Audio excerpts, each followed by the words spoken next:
enjoy that? Yeah. So take us back to the genesis of this album. What was the moment or the kind of period that you realised, or the album actually started? Obviously there was some music that you made before you were making the album, I believe. There's the EP. At what point did it transition to, okay, it's album time? Well, it's quite complicated in terms of what came first with this record, but most of the songs on this album were actually written before The War Room, which came out pretty much a year before this. So sort of early 2012, The War Room came out, I think. And The War Room was a different approach to writing. It was kind of trying to use the archive material and the audio that we were using and try and kind of focus more on one subject and try and tell more of a story with the material, use it in a kind of deeper and more meaningful way and give it a bit of kind of emotional heft in the process and as a byproduct make us look like incredibly deep and, kind of people who are worth paying attention to, I suppose, musicians. And then that did far better than any of us ever expected it possibly could. And a great deal of 2012 was devoted to basically posting out records and posting out CDs. And, I did most of that. I did all of that actually myself for about the first 500 copies that we sold on vinyl and God knows how many on CD and putting handwritten notes in with everything. And, it was a victim of its own success in some ways in that respect, but it left me sort of towards the tail end of 2012. We needed to move relatively quickly to stay current in people's imaginations, and so pragmatism took over. We have this body of songs that I and we have been playing live for a few years. We'd better record them properly, get them out on an album. It'll be a slightly different beast to The War Room. It won't be kind of conceptually hung around one subject. It'll be more an introduction to the band and some of our interests and some of the ways that we could work and our potentially occasionally questionable sense of humour. And we'd better get out there quickly. So most of my memory of this is finishing it in a pretty frantic rush, in and amongst lots of touring, in and amongst quitting my job at the tail end of 2012, and just trying to get it over the line really, and be happy with it. Talk a little bit about that moment, that day when you quit your job. What were the feelings going on then? Well, the very day that I walked out for the last time, I'm pretty sure was the day that I'd taken a half day to go down to Brighton to play in support of British Sea Power at their Cranken House night. So it was kind of like, got to go see her. But it was obviously extremely daunting, but you get to a certain point with it, and I'd run out of leave. I couldn't take any more days off to do gigs and to promote anything that we were doing. So it was just kind of sort of sink or swim really. And you don't get opportunities like this very often as a musician. And I was old enough to know that because I was into my early 30s when this record came out. So I just thought, I've got to give it a go. And it was a very exciting time. It was obviously quite stressful in some ways time as well. But I think the general power of naivety kind of powered me through most of those early months. Probably right the way through to the Race for Space, actually. I think it was kind of like powering off the cliff, Wile E. Coyote with the legs still going, and then eventually it does catch up to you. But we just went hell for leather for quite a long time, really. And you were saying last night this album was made incredibly on a shoestring budget, really. Yeah, you wouldn't know to hear it. Obviously, in such illustrious surroundings. No, yeah, it was made on extremely kind of consumer grade equipment. It was made, with a sort of not just with a sort of cheap sound card, but with a cheap sound card that was designed to be portable, to be taken to record at rehearsals and gigs and stuff. And it was pretty much everything I bought for it was either second-hand or B stock, kind of stuff that would be returned to shops having been opened, and you'd get like 30 or 40 quid off as a result of that. It was 1 and a bit days recording time in his studio at mates rates up in Glasgow, in between the tour that we were doing up there. I think we did something stupid, like we played in Edinburgh, drove to Glasgow overnight, recorded in Glasgow all day, did the Glasgow gig, and then recorded the next morning before having to leave for the Aberdeen show. And that's kind of how we did it, because that's kind of all we could afford, but all the time we could afford as well, just because of various time pressures. So it was extremely cheaply done. And I think I said last night, if there's anyone out there who's daunted by the cost of various things, I think it's a good example of something that was made extremely cheaply that has somehow managed to be successful. It can be done with a will and a fair amount of determination. And artists often say that, or people say that you have, all your life to write your debut album, and in those early days of making some of your first music, did you have that feeling that it came very sort of naturally and quickly, or do you find, for instance, this record was harder to make than any of your others, or do you not kind of look at them like that?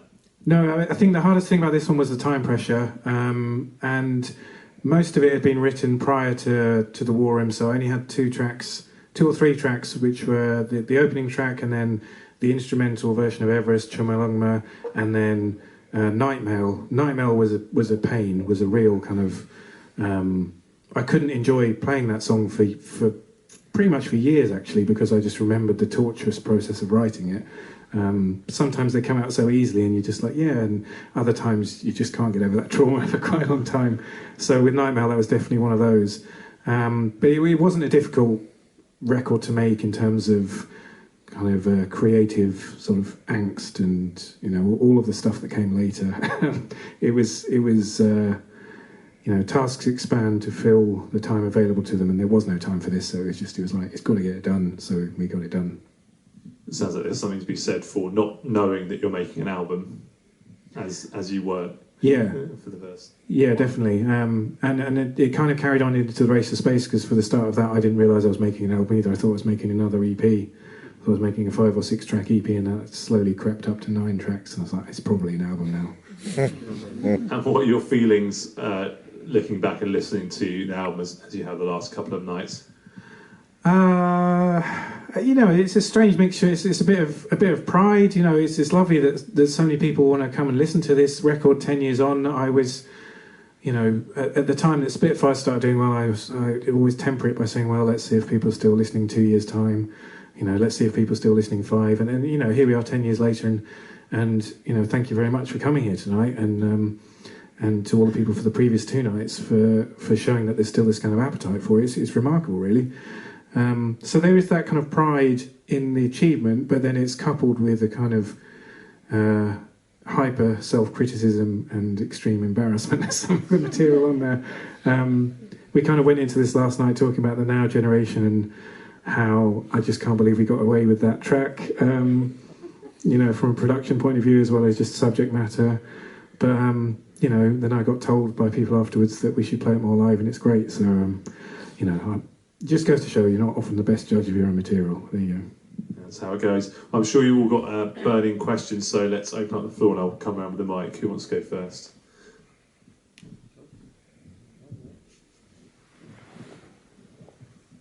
Thank you. So whenever me and my friends see you, we always come away with one adjective, which is uplifting. And we all like The National, and they're great, but they're not uplifting, they're quite miserable. They're still beautiful. So I just wonder whether you set out to be uplifting when you write records. No, I don't think I do, and I think most of the people who know me best, and especially my bandmates, would not describe me as an uplifting person, and would not describe my worldview as uplifting, and in fact, would probably say very much the opposite. So it's a weird one. I think the musical output of this band, especially in the early years, I think it was a way of allowing my kind of very hidden internal optimism about things to be given a voice, and still sort of couched within the more external facing kind of relentless pessimism and self-criticism. So it's the same kind of battle between listening to the record now and having that battle between kind of a reluctant pride, but also hypercriticism of what I'm hearing. I don't think I set out to be that. It's nice that people come to shows, and I never look out at shows. I never look out at the crowd. I always claim that I've got too much to do, but it's not. I'm just rubbish at looking out the crowd. But since Ira and Elena started playing with us, she just makes a point of looking out the crowd, and every night we come off stage and she just goes, you need to look up more. Like, it's just a sea of smiling faces. It's amazing to see. Like, you need to look out. This is incredible what you're doing. I'm like, oh, okay, yeah. But I remember being in the crowd for Flaming Lips and having that same experience in the crowd of just this kind of feeling of universal positivity and upliftingness and wanting to do that same sort of thing. So maybe on a more subconscious level, that's kind of seen us through. But thank you for that. It's a very kind comment. I think from an instrumental point of view, when you finish a record with a fanfare, loads of brass stuff, it just naturally is. Yeah, but then we finish it with one that's about suicide, essentially. You know, it can't go on, it's the end this time. I'm not going to get another go at this. Yeah. It's always, it's a battle between inherent pessimism and that optimism that's kind of battling to come out. Anyone else?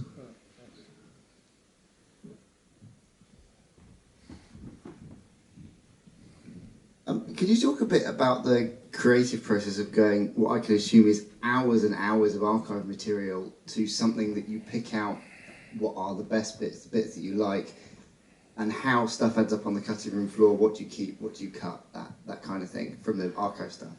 Yeah, I think because I always go into it with the subject matter in mind, I'm not just kind of like blindly trawling through hours of archive. I'm going in with, you know, take any song off this album as an example, but take Signal 30. You know, I'd had the idea, wouldn't it be fun to make a kind of... I knew there was some driving safety material on the Prelinger archive, which I used a lot for this record. Wouldn't it be fun to make a kind of driving safety-based song that actually was incredibly fun to drive very fast to? So yeah, that informed the musical direction of the song, but it also, you know, it instantly narrows down your search. You know, I'm searching for kind of American public information films about driving safety, and you know, there's a lot of them, but there's not that many. It doesn't take that long to kind of go through them and pick out the bits that you like, and you know, I would kind of go through and snip out the bits that I thought would possibly be part of a song, and always put too many in the song at first and kind of take bits out and leave room for the music to breathe a bit more.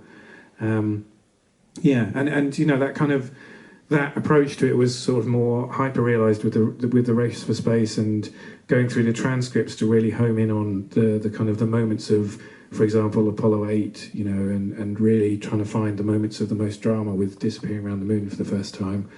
It wasn't, you know, having to listen to the whole, you know, real-time audio of the moon. It's much more focused because of that initial motivation of, this is the thing that I want to kind of focus on, and how do I best get that across. So I'm happy if people think I'm doing loads more work than I am,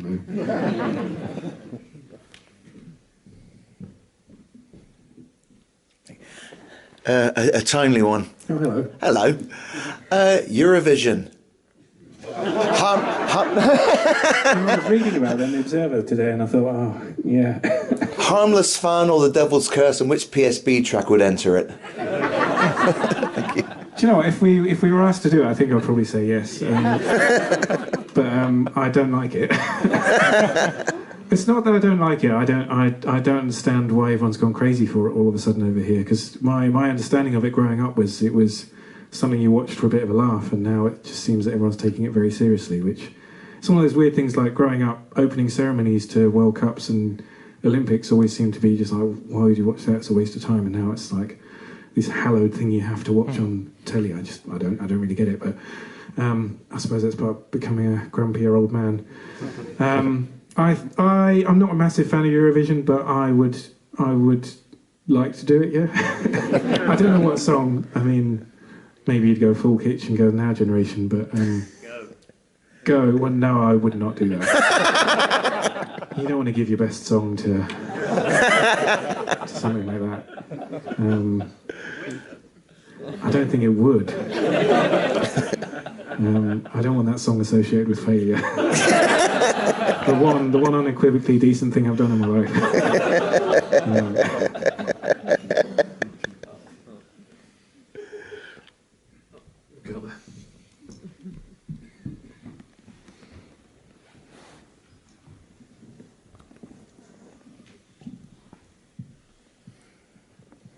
Better be worth this walk up here.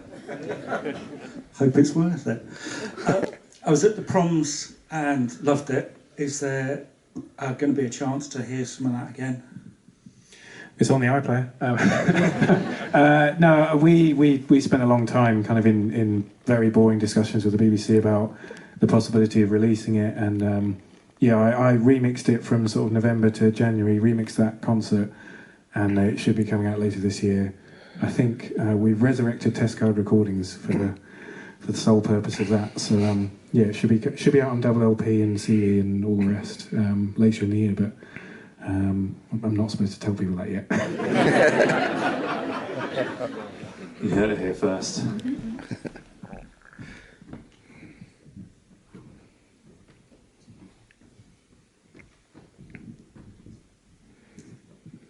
Question about Every Valley. I'm from South Wales, so that album hits quite close to home for me. Even though I didn't grow up during the 1970s and 80s, you still feel the effect of it in South Wales. So as it hits so close to me, how did you come up with the idea for that album?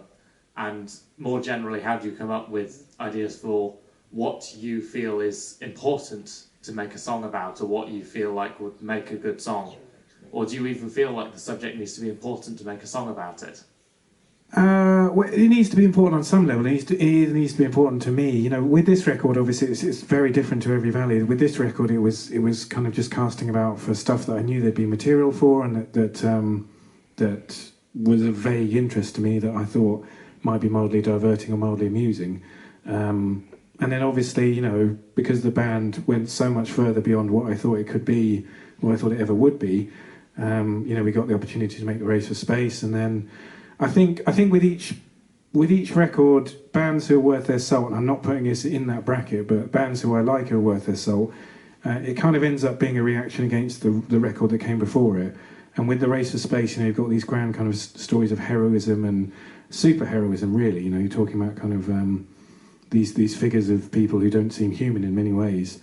And I think Every Valley was born out of a desire to tell a much more human, everyday story, and really to kind of focus in on something much more kind of earthbound, you know, and ended up being literally very earthbound. And something kind of hyper localized instead of being universal. So instead of being about, you know, you don't get much bigger than space, but one particular community, one particular industry, the effects of, you know, how that industry grew, how it declined, how it was, you might say, sort of forced into decline. So that's where the idea for that came from. And yeah, in terms of picking out the subjects for that record in particular, it's about trying to kind of tell a story from A to B to C. So, you know, you're trying to portray the industry in its heyday and how kind of lionized miners were, and how it was extremely dangerous and dirty, and you know, not necessarily a job that your everyday person would want to do, but at the same time one that conferred a great level of kind of respect upon the people who did it. And a great level of respect was conferred upon them at nationwide level, especially during the war. You know, they're kind of held up as heroes, and then for that to then very swiftly turn into being cast out as the enemies in the sort of 70s and 80s, I just thought that was a kind of fascinating, if tragic, story, and you know, a very much kind of pushback against the record that came before it, and one that was worth exploring and seeing where we got with it. Thanks.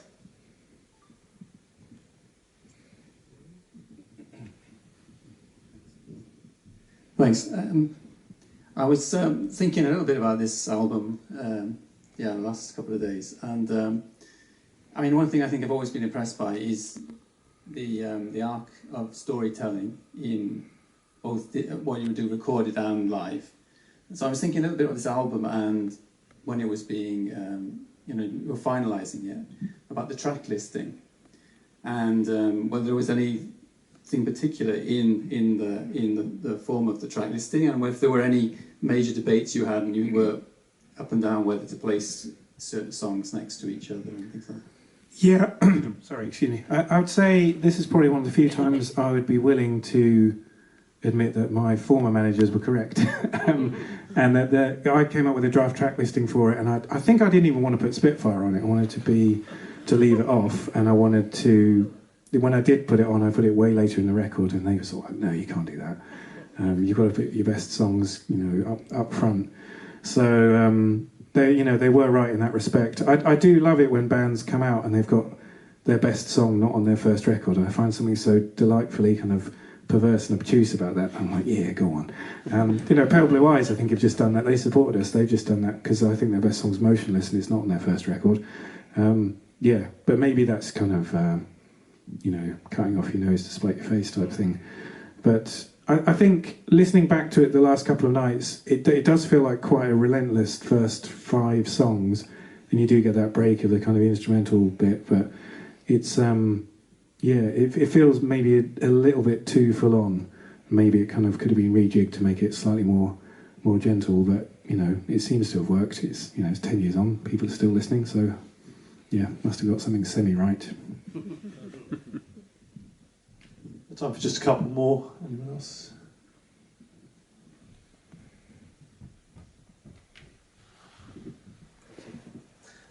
Just a quick question about Everest. First of all, it's a brilliant song. It's one of my favourite songs on the record. I'd just be interested to get your view on, your decisions about the music for that, because for me, I love it, but it doesn't feel very Everesty. It's I feel Everest should be a bit more imposing and a bit more terrifying. It's quite uplifting. So I'm just sort of curious about your thinking around the music for that. Well, I think everyone has different opinions about everything. Extreme. Hang on. Welcome to my class of insights, please. And that's the end of that question. One person's kind of impression of what a song should sound like could be very different from someone else's. This was my impression of what the song should sound like, and I think maybe actually, despite being somebody who has a love of all things geological, it's not actually about Everest. It's about humans, and it's about humans' ability to kind of explore and to try and not necessarily conquer, because Hillary and Tenzing in particular were dead set against saying that they conquered Everest. But sort of the indomitability of the human spirit. And I think that's what the song is trying to kind of get at, and what the melody tries to capture, and what the second half of the song, with a much more kind of driving rhythm, and the samples are kind of up and up, and all that kind of stuff. It's about kind of encapsulating that feeling rather than a massive kind of terrifying rock, which would be a very different song, possibly not quite as appealing or euphoric at the end of a set. But I see what you're saying, but I think one of the reasons we had success with this record was because of kind of tapping into that faith in the human spirit and the human ability to kind of triumph and achieve against the odds. And that's for me what the song is about, rather than about the mountain itself. And one more to finish it. You asked one more? No, it was me. I actually told Ben earlier, so if you really want to know. No, he's sworn to secrecy, Ben. I casting about for ideas, really. It's the first time between records that I didn't know instantly what I was moving on to next. With the debut album and the War Room that came before it, I always knew I wanted to move on to writing about the space race, and then before we'd finished touring the Race for Space, I knew I wanted to do something much more kind of, as we spoke about, kind of closely focused with a record about mining. So yeah, and I also knew that I wanted to do a record about Berlin, but didn't feel ready to do that after the Race for Space. I knew something else had to come in between that.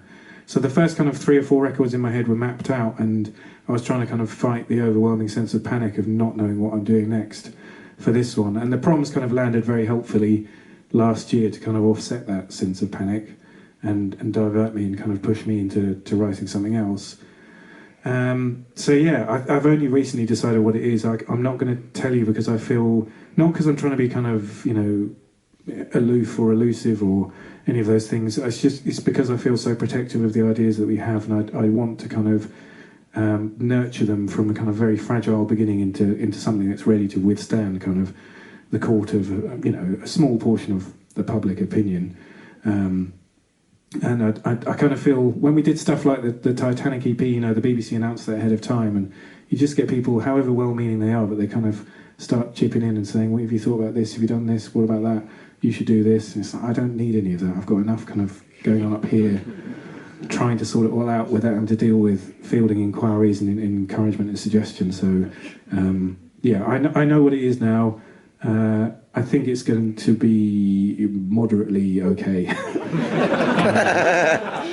And I've got 4 or 5 musical ideas and 4 or 5 song titles, and I know the rough structure of the record, and we'll see.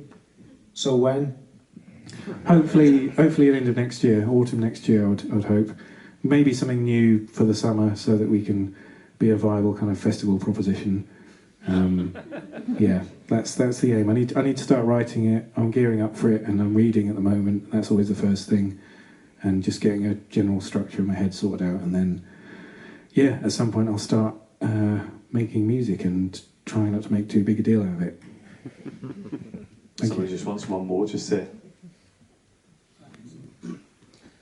You may have already, but have you any aspirations to go to Nepal and set your eyes on Everest, or indeed climb it, and maybe flying a Spitfire sometime?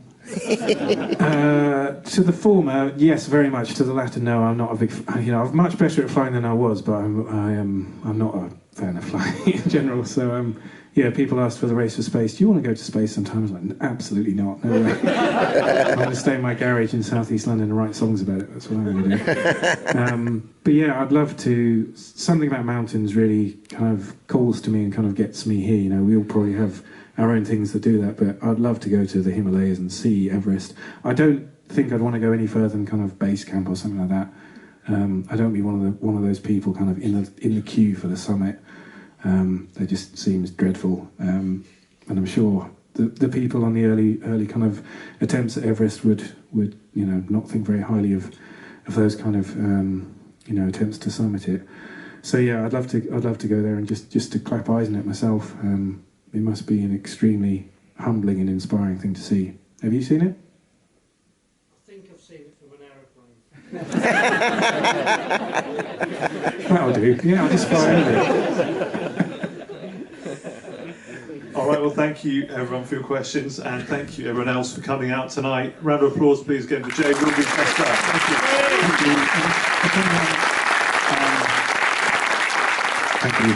If anyone needs anything signed, or if anyone just wants to stop for a chat, we didn't get to do any of this for the last tour because, you know why. Yeah, we're kind of overdue on that respect. So yeah, don't be shy. Just come and say hi, whatever. I'll be around for a bit. Thank you.